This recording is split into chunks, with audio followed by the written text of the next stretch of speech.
उत्तरकाशी के सिलवारा टनल में फंसे हुए मजदूरों को आखिरकार सही सलामत बाहर निकाल लिया गया। इसे दुनिया के इतिहास के सबसे शानदार रेस्क्यू ऑपरेशन में से एक माना जा रहा है। इस ऑपरेशन को कामयाब बनाने के लिए दुनिया के बड़े बड़े एजेंसियों का हाथ है, बट सबसे ज्यादा श्रेय दिया जा रहा है बाबा बौखनाक जी को।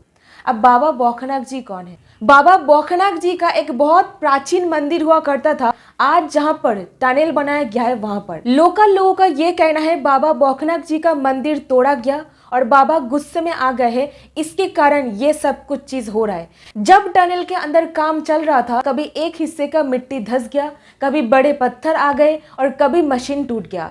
इसके चलते बहुत सारे दिक्कतों का सामना करना पड़ रहा था। ऐसे में लोकल लोगों के कहने पर टनल के सामने ही एक मंदिर स्थापित किया गया और सभी लोग रेस्क्यू ऑपरेशन में काम करने वाले बाबा से माफी मांगकर उनका काम फिर से चालू किए। ऑस्ट्रेलिया से आए हुए टनल एक्सपर्ट आर्नल्ड डिक्स भी रोज वहां पर जाकर के पूजा पाठ करते थे और फिर अपना काम चालू करते थे। लेकिन एक मिनट, ये जो सड़क बनाया जा रहा है ये टनल प्रोजेक्ट के साथ, ये बेसिकली एक हाईवे प्रोजेक्ट है जिसको सिर्फ और सिर्फ बनाया जा रहा है 4 धामों को एक साथ में कनेक्ट करवाने के लिए। केदारनाथ, बद्रीनाथ, गंगोत्री एंड यमुनोत्री, ये 4 धामों को आपस में कनेक्ट करने के लिए एक सड़क बनाया जा रहा है। अगर अलग तरीके से देखा जाए, ये रास्ता बनाया जा रहा है भगवान तक पहुंचने के लिए आराम से। तो यहाँ पर भगवान को क्यों गुस्सा आएगा? क्यों भगवान यहाँ पर लैंडस्लाइड करवा करके उन मजदूरों को जो इनोसेंट है उनको अंदर फंसवा देंगे, और हम जो भगवान के संतान हैं उनके साथ ये क्यों करेंगे? एक डिवाइन एनर्जी को ये जो जोड़ने का काम है ना, कोई रॉन्ग नंबर बाबा ही कर सकता है। तो भगवान के नाम पर क्यों बिल फाड़ना है जी? यहाँ पर 2 जो मेन रीजन बताया जा रहा है। अगर वहां पर कोई अंदरूनी गैप रही होगी तो डेफिनेटली जमीन धंस करके नीचे चलाएगा, पत्थर काटने की वजह से, नंबर 1। दूसरा रीजन ये कहा जा रहा है ये धरती का वो जगह है जो बहुत वीक होता है, पतला होता है, इसको एक शेयर जोन कहा जाता है।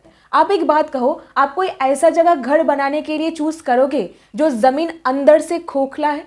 नहीं चाहोगे, राइट ना? तो इस तरीके से कुछ स्पेकुलेशंस यहाँ पर बताया जा रहा है। अभी असली कारण तो इन्वेस्टिगेशन रिपोर्ट आने के बाद ही पता चलेगा। और मोस्ट इंपॉर्टेंटली, जब आप कोई घर खरीदने के लिए जाते हो, आप कोई इमरजेंसी एग्जिट वहां पर है या फिर नहीं है इसके बारे में पता करते हो, राइट ना? यहाँ पर जो काम चल रहा था टनल बनाने का, यहाँ पर कोई इमरजेंसी एस्केप था ही नहीं। इसी वजह से ये लोगों को 17 दिन वहां पर फंसना पड़ा। पर जब ये प्रोजेक्ट को सैंक्शन किया गया था गवर्नमेंट के द्वारा, वहां पर इमरजेंसी एग्जिट का होना मेंशन किया गया था। अब इसको कोई एक्ट ऑफ गॉड कहा जाएगा या फिर नहीं जाएगा, ये तो इन्वेस्टिगेशन के बाद ही पता चलेगा। तो जरा शांत दिमाग से सोचिए, और भगवान को लाखों दोष देने पर वो बोल नहीं पड़ेंगे, इसके लिए हम लोग ऐसा काम करते रहते हैं। तो वापस आती हूँ मैं अपनी टॉपिक पर, दैट पूरे विश्व में हिंदू धर्म इतना क्यों फेमस हो रहा है? क्यों इतना हिंदू धर्म का डंका बज रहा है पूरे विश्व में? कोई धर्म रक्षक बनने की कोशिश नहीं कर रही हूँ, सिर्फ कोशिश करूंगी क्यों इतना फेमस हो रहा है इसका कारण आपके सामने रखने की। तो रिक्वेस्ट करूंगी वीडियो को एकदम आखिर तक देखिए,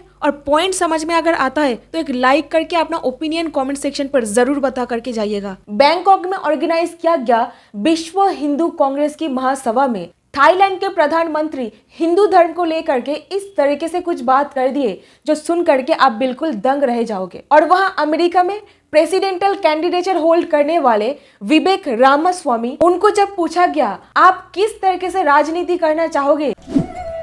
Tell my faith, I'm Hindu. I believe there's one true God. I believe God put each of us here for a purpose. My faith teaches me that we have a duty, a moral duty, to realize that purpose. That we're God's instruments. He works through us in different ways, but we are still equal because God resides in each of us. That's the core of my faith. Hindu धर्म के values के ऊपर वो अपना राजनीति करना चाहते हैं। इससे पहले इंग्लैंड के प्राइम मिनिस्टर ऋषि सुनक जब G20 समिट में इंडिया पर आए, तब वो अपने आप को एक प्राउड हिंदू कहे और दिल्ली के अक्षरधाम में वो अपने फैमिली के साथ विजिट करने के लिए गए। जो देश 200 साल तक इंडिया पर राज किए थे, आज वही देश के पार्लियामेंट पर दीपावली सेलिब्रेट किया जा रहा है हिंदू तौर तरीके अपना करके। तो सोचने वाली बात यह है, आखिरकार हिंदू धर्म का परचम इतना क्यों लहरा रहा है, और आखिरकार क्यों हिंदू धर्म में ही सभी लोगों को अपना सुकून दिखाई दे रहा है? यूएई जैसे देश में दिवाली के लिए 4 दिन छुट्टी दिया जा रहा है। तो हिंदू धर्म एक ऐसा धर्म जो सिर्फ अपने अच्छाइयों के कारण पूरे दुनिया में सम्मान हासिल कर रहा है। तो आखिर में ऐसा क्या है? क्या यह चमत्कार है? तो आइए चलिए बात करते हैं ऐसा क्या है इसमें। सो हाय एवरीवन, मैं हूं पापिया और आप देख रहे हो डिकोड डीलर। स्टीव जॉब्स जब शुरुआती दिनों में ये समझ नहीं पा रहे थे कि उनको क्या करना है, लाइफ का पर्पस क्या है, तब वो 70s में इंडिया आए हिंदुइज्म को लेकर के पढ़ाई वगैरह करने।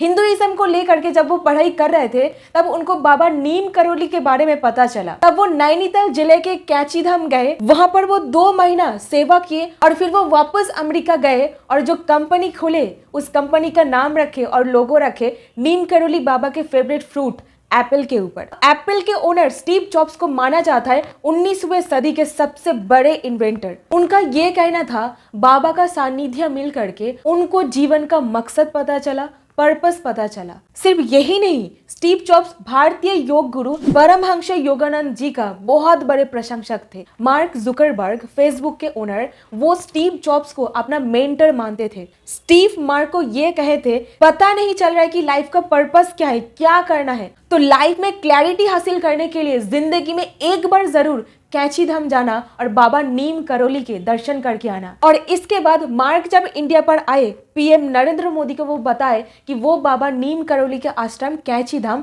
जाना चाहते हैं। और आपको जान के हैरानी होगी, मशहूर हॉलीवुड अभिनेत्री जूलिया रॉबर्ट्स सिर्फ बाबा के फोटो देख करके महाराज जी के भक्ति में लीन हो गए। इतने ही नहीं, अमेरिकन प्रेसिडेंशियल इलेक्शन के कैंडिडेट विवेक रामस्वामी अमेरिकी राष्ट्रपति चुनाव में एक दावेदार है। जब उनको सवाल किया गया आप किस तरीके से राजनीति करना चाहेंगे, तो वो ये बोले, सभी लोगों को एक पर्पस के लिए भगवान पृथ्वी पर भेजते हैं और एक हिंदू होने के नाते मैं हिंदू वैल्यूज के ऊपर राजनीति करना चाहूंगा। जो देश में मेजोरिटी में क्रिश्चियनिटी को फॉलो किया जाता है, उस देश में बैठ करके ये बात बोलना हिम्मत चाहिए होती है। पिछले दिनों जो प्रोग्राम बैंकॉक में ऑर्गेनाइज किया गया, वहां पे थाईलैंड के प्राइम मिनिस्टर ये बताए कि पूरे विश्व में जो हालत बना हुआ है, ऐसे में शांति लाने के लिए सिर्फ और सिर्फ हिंदू वैल्यूज को फॉलो करके ही लाया जा सकता है। अभी आपको लग रहा है थाईलैंड का प्राइम मिनिस्टर बोले हैं क्योंकि बैंकॉक में ऑर्गेनाइज किया गया था, वहां पर वो निमंत्रित थे इसीलिए वो ये बात बोले, है ना? नहीं, ऐसा बात नहीं है, क्योंकि आपको थाईलैंड और हिंदू धर्म के बीच जो कनेक्शन है ये आपको पता नहीं है। तो जानकारी के लिए आपको बता देती हूँ, थाईलैंड में आज भी बहुत सारे हिंदू देव देवियों का मूर्ति है और प्राचीन मंदिर है। उन लोगों का यह भी मानना है अगर तुम सक्सेसफुल होना चाहते हो तो लॉर्ड गणेशा जी को जरूर पूछना चाहिए, क्योंकि गणेशा जी को वहां पर सक्सेस की देवता माना जाता है और वहां के मंदिरों में ब्रह्मा जी की मूर्तियां भी आपको मिल जाएंगे। और हमारे यहाँ पवित्र ग्रंथ रामायण, उसको थाईलैंड में राम केन के नाम से जाना जाता है। और आज भी जब थाईलैंड के राजा का राज तिलक किया जाता है, तब हिंदू रीति रिवाजों का मिक्स्ड कल्चर वहां पर देखा जाता है। दो देश में मेजोरिटी में बुद्धिज्म को फॉलो किया जाता है और जहां पर क्रिश्चियनिटी को मेजोरिटी में फॉलो किया जा रहा है, तो देख करके सुन करके गर्व जरूर होता है ना? तो ये लोग कभी भी छुपाने की, दबाने की कोशिश नहीं की है, बल्कि अपना जो कल्चर है, अपना जो आइडेंटिटी है, उसको जाहिर करने की कोशिश बार बार किए है। और ये ऐसा एक धर्म है जो अपना अच्छाइयों के कारण पूरे दुनिया में अपना परचम लहरा रहा है। और सिर्फ यही नहीं, अभी सुनिए, तो बात क्या है देखिए। आज तो आपको ये सब चीज पता चल रहा है, इसका शुरुआत कब हुआ था, किसने किया था, क्या आपको पता है? मेरा मानना ये है, स्वामी विवेकानंद जी जब 11 सितंबर 1893 में पार्लियामेंट ऑफ रिलीजियस में हिंदुत्व को रिप्रेजेंट किए थे अमेरिका के शिकागो शहर में, तब वो थे सबसे बड़े फिलोसोफर एंड सोशल रिफॉर्मर। अपना कैरिज्मेटिक पर्सनालिटी को एकदम जाहिर कर दिए थे। Sisters and brothers of America. Swami ji थे first great cultural ambassador to the west. अब स्वामी जी का कुछ अलग ही अंदाज था हिंदू धर्म को लेकर के। उनका मानना यह था हिंदू धर्म एक सेट ऑफ प्रिंसिपल्स है और यही सेट ऑफ प्रिंसिपल्स को स्वामी जी पूरे विश्व में फैलाना चाहते थे। स्वामी जी का सबसे फेवरेट किताबों में से एक था श्रीमद् भागवत गीता। और मेरा ये पर्सनल ओपिनियन है, स्वामी विवेकानंद ही एक असली यूथ लीडर थे। ये जो नाम है स्वामी विवेकानंद, उनको ये दिया गया था रामकृष्ण परमहंस देव जी के द्वारा। रामकृष्ण जी स्वामी जी के गुरु थे। स्वामी जी पूरे विश्व में एंशिएंट हिंदू टीचिंग्स को स्प्रेड करना चाहते थे। उनका कहना था service to mankind is service to God. समाज की सेवा करने में ही भगवान का सेवा छुपा हुआ है। और यहीं पर स्वामी प्रभुपादा जी इस्कॉन के तहत हिंदुत्व को और ज्यादा स्प्रेड करने में उनका भी रोल काफी बड़ा था। एक मिशन के तहत फेमस हुआ था। इस मिशन का नाम था हरे कृष्ण मिशन। इसके बाद धीरे धीरे ये आश्रम देश के हर एक प्रांत में स्थापित किया गया और इससे पॉपुलैरिटी हर एक प्रांत में और ज्यादा बढ़ने लगा। प्रभुपादा जी को श्री चैतन्य महाप्रभु जी के मैसेंजर रिप्रेजेंटेटिव माना जाता था।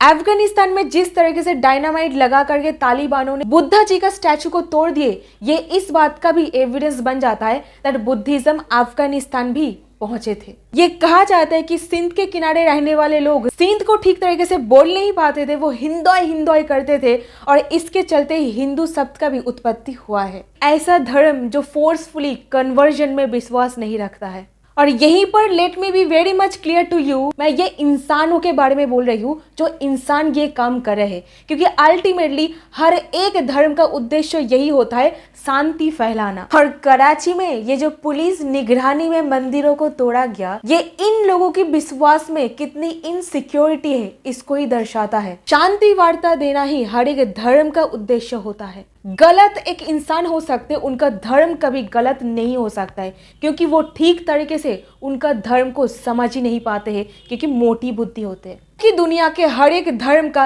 एक ही मूल है, दैट इज पीस।